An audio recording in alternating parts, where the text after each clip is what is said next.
पूरा हरियाणा मजबूत है, जेजेपी के साथ है, कोई ऐसा नहीं है। मैंने बताया ना, ये भ्रामक प्रचार जो है किया जा रहा है कांग्रेस के द्वारा, क्योंकि कांग्रेस का आज की तारीख में कुछ नहीं है। खोदे में इन्होंने एक जनसभा कराई थी, एक हमने जनसभा कराई थी, हमारी में 10 से 12 हजार आदमी थे, इनकी में 1100 आदमी 1200 आदमी थे, 10 गुनी ज्यादा बड़ी थी वो। तो देवलाल के हम वो सिपाही हैं जो अपनी बैरकों में नहीं जाते, हम हमेशा मैदान जंग में रहते हैं। नमस्कार, आप देख रहे हैं हरियाणा उत्सव। मैं हूं अनिल खत्री, इस समय सोनीपत में मौजूद है। हमारे साथ जेजेपी के जिला अध्यक्ष राज सिंह दहिया जी हैं, बातचीत कर लेते हैं। सर, बहुत बहुत स्वागत है। धन्यवाद। सर, जिस तरीके से अब जनता बूटाना को यूनिवर्सिटी का दर्जा दिया गया है, किस तरीके से देखते हैं? पीछे हमारा जलसा हुआ था, प्रोग्राम हुए थे, डिप्टी सीएम साहब आए थे, वहाँ लोगों ने डिमांड रखी थी कि जनता स्कूल का जो है इसको यूनिवर्सिटी बनाया जाए। उन्होंने इंटरेस्ट लेके काम किया और आज उसका परिणाम है कि इसको यूनिवर्सिटी बनाया जा रहा है। तो जिस तरह से सोनीपत की बात करें, जो खरखोदे में जिस तरह से आईएमटी में मारुति के उद्योग लगे, किस तरीके से देखते हैं जो ये सरकार रही है? अब चुनावी वर्ष जो है वो शुरू हो गया 2024, तो कैसे देखते हैं भाई जो 4 साल का कार्यकाल रहा, किस तरह सोनीपत में काम हुए? सोनीपत के लिए, स्पेशली सोनीपत के लिए एक ये बहुत बड़ा तोहफा है। ये जो आईएमटी के अंदर मारुति की जो फैक्ट्री आ रही है, वो दुनिया की सबसे बड़ी फैक्ट्री, कार फैक्ट्री होगी, और यहाँ इलेक्ट्रिकल व्हीकल भी बनेंगी, और यहाँ के लोगों को, जितने जवान नौजवान हैं, उनको सबको वहाँ रोजगार मिलेगा। अच्छी कंपनी है, अच्छी तनख्वाहें हैं, सारा एरिया खुशहाल हो जाएगा।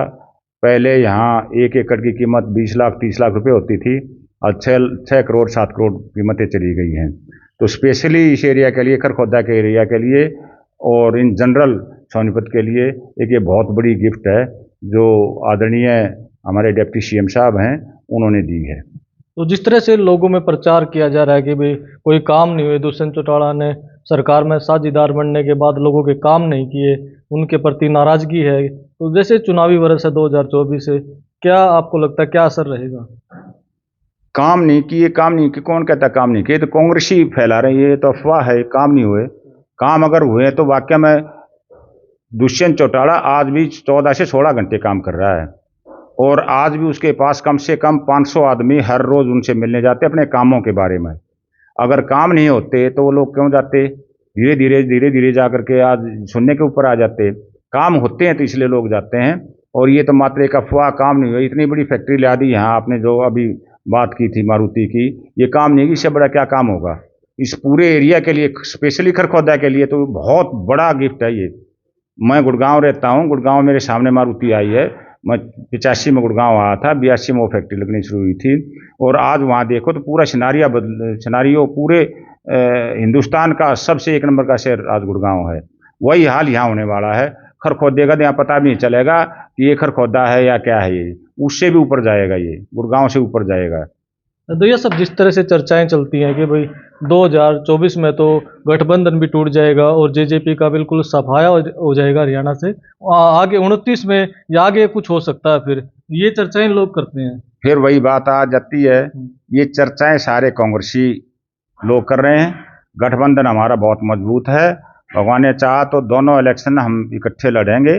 एमपी का इलेक्शन भी सर के ऊपर आया हुआ है, 3 महीने के बाद, 3.5 महीने के बाद इलेक्शन है एमपी का, मेंबर पार्लियामेंट का, वो भी इकट्ठा कर लड़ेंगे, और विधानसभा का इलेक्शन भी इकट्ठा ही लड़ेंगे। बाकी हमारा शीर्ष नेतृत्व है, उनको देखनी चीजें, हमारे लेवल की चीजें नहीं है। आप सोनीपत के जिला अध्यक्ष हैं, जिस तरह से सोनीपत में काम हुए हैं, तो जैसे चुनाव आएंगे उसके बाद आपको क्या लगता है कि उन चुनावों में किस तरह का फायदा होगा जो काम हुए हैं? काम हुए तो मारुति का तो यहाँ बहुत बड़ा, हमें सोनीपत की बात करें तो मारुति का बहुत बड़ा फायदा है। ये तो सभी को पता है, दुष्यंत लेके आए हैं, ये मिनिस्टर हैं, डिप्टी सीएम जो हैं, इस महकमे के मिनिस्टर हैं, तो इंडस्ट्रीज मिनिस्टर हैं, ये तो यही लेके आए हैं, और सोनीपत वासियों को एक बहुत बड़ी गिफ्ट दी है इन्होंने। जेजेपी की जो मजबूती माने, चुनाव में जो मजबूती होगी जेजेपी के लिए, आप जिला अध्यक्ष है, किस तरीके से देखते हैं, क्या मजबूती मानते हैं सोनीपत में? सोनीपत मजबूत है हमारा, सोनीपत मजबूत नहीं है, पूरा हरियाणा मजबूत है, जेजेपी के साथ है, कोई ऐसा नहीं है। मैंने बताया ना, ये भ्रामक प्रचार जो है किया जा रहा है कांग्रेस के द्वारा, क्योंकि कांग्रेस का आज की तारीख में कुछ नहीं है। पहले सोनीपत में हुड्डा साहब का ज्यादा वो था, हुड्डा साहब का भी इन्होंने खरखोदे में कई एक्स एमएलए लग रहे थे, एमएलए, सीटिंग एमएलए भी लगा हुआ था। खरखौदे में इन्होंने एक जनसभा कराई थी, और एक हमने जनसभा कराई थी। हमारी में 10 से 12 हज़ार आदमी थे, इनकी में 1100 आदमी 1200 आदमी थे, 10 गुनी ज़्यादा बड़ी थी वो। तो आप कैसे कह रहे हो? लोग कहाँ आएंगे? अगर हमारा जनाधार नहीं होता तो कैसे आते थे लोग? उनसे 10 गुना ज़्यादा लोग आए थे। तो ये सब भ्रामक प्रचार है, और ये कांग्रेसी लोगों द्वारा या उनके वर्कर द्वारा, कांग्रेस द्वारा एक भ्रामक प्रचार फैलाया जा रहा है, और कुछ नहीं है। चुनाव के लिए तैयार है पूरी तरह हम से? तो हमेशा शुरू से ही तैयार हैं, हमेशा तैयार रहते हैं। तो देवलाल के हम वो सिपाही हैं जो अपनी बैरकों में नहीं जाते, हम हमेशा मैदान जंग में रहते हैं। और जो चर्चाएं हैं कि गठबंधन टूट जाएगा, ये सब बकवास है, गठबंधन टूट जाएगा वही बात आ जाती है फिर। ये कांग्रेसी भ्रामक प्रचार कर रहे हैं। आप पत्रकार हो, आप इन बातों पर ना जाओ। 2024 में आप लोगों का टारगेट है सरकार फिर बनाएंगे? 100% सरकार आएगी, मिलकर लड़ेंगे। 100% सरकार आएगी, और मेंबर पार्लियामेंट की 10 सीट आएंगी, मिलकर लड़ेंगे। सर, नव वर्ष आ रहा है, क्या हम संदेश लोगों को देना चाहेंगे? नववर्ष के ऊपर सभी हरियाणा वासियों को, स्पेशली सोनीपत वासियों को हमारी तरफ से, वर्कर्स की तरफ से, पार्टी की तरफ से उनको शुभ संदेश देते हैं, उनको शुभकामनाएं देते हैं। सभी खुश रहें, खुशहाल रहें, लोगों की खुशियों में आए जाएं, और सब ठीक तरह से रहें।